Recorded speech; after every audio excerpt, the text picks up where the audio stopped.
As the opioid and heroin epidemic continues to increase across the country, many addiction clinics are searching for new ways to help patients combat their addiction. Well, some clinics and doctors are starting to reach for a vaccine-like drug called Vivitrol, including here in the Southern Tier. WENY's Samantha Potter spoke with Trinity of Chemung County on how they're having success with this new medication. Trinity of Chemung in Elmira has been using Vivitrol on patients for more than a year and a half. And the staff there says they're continuing to push the treatment drug after having a number of success stories.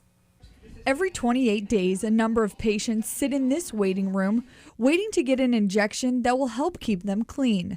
It's not necessarily a new drug, but many places are just starting to use the prescription drug Vivitrol. It's a medication used to satisfy receptors in an addict's brain to help suppress cravings. It sits in those receptors so that they are satisfied. Even though it's not their drug of choice or what their preference is, it still sits in that receptor so that it makes it feel that it has what it wants. So it's not trying to encourage the client to get more. A week-long detox is necessary before starting the monthly injections to help prevent withdrawals. Once on the medication, if a person relapses and starts using, the pleasure receptors won't give off that euphoric feeling. Hall explains the person's body will still react to the drugs or alcohol, but there will be no pleasure. And for her patients, that's enough not to make them use again. It takes the ability to alter the medication. Once the injection is there, it's there. The downside is, if people try and override Vivitrol by taking more of their preferred drug, it can lead to an overdose. All the more reason Trinity says it's not a medical cure and there needs to be a behavioral change with it.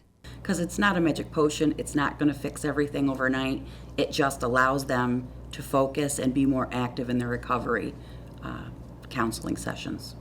At Trinity, typically patients use the drug for 6 to 8 months before being able to completely stop on their own.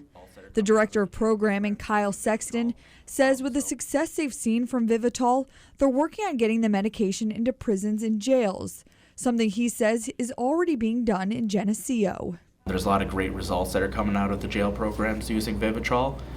So hopefully with more research and more opportunities, that will be something we would look into. Now, Trinity says the medication Vivitrol can be costly, but most insurance companies cover it. To learn more about the drug and local places who administer it, visit WENY.com. Reporting in the studio, Samantha Potter, WENY News.